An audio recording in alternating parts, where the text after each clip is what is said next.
From a bass's perspective, high water equates to new opportunities. Places that were once for the birds and squirrels are now expanded hunting grounds with lots of cover for safety and places to ambush prey. From an angler's perspective, it's that needle in the haystack thing. A daunting task of a whole lot of new ground to cover.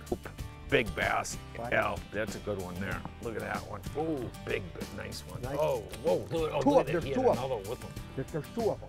Oh, another big largemouth. Yeah, look at that. Nice fish. I seen that other one. Come here.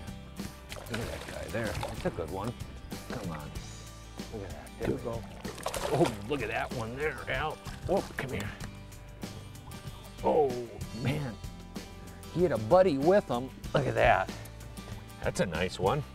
Right now, Al and I are on a lake that's actually about 3 to 4 foot high, and we're going to look at strategies for catching both largemouth and smallmouth bass out of high water conditions. We'll get her back in the water.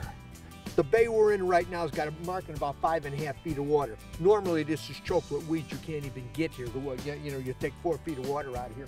We are so far back in from where we normally fish, and the fish are back all the way in these areas. Good at sun exposure on this bank here. And there's another one out. Yeah. Yeah.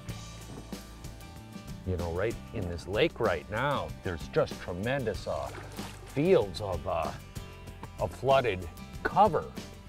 And you'll notice the bank, what we have here, when we're actually fishing the hard bank, and that's one of the big keys for catching fish in these really high water conditions.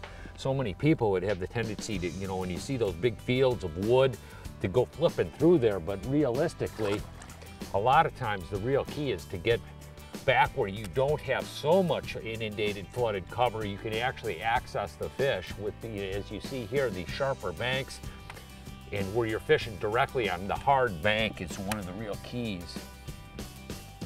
Like I said, we're way, way back in these cuts. In a lot of environments where you get real high water from rains or meltdown or something like that, the river itself turns really, really dark. And if you got creeks or feeder creeks coming in, they're pouring mud in.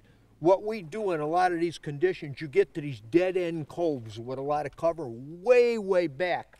And they're still kind of clear. This is some of the clearer water that we found. There's no runoff here at all. There's no creeks coming in, nothing to dirty this stuff up. And these are sometimes the kind of spots that are sitting and holding the largemouth. Smallmouth are a little bit different.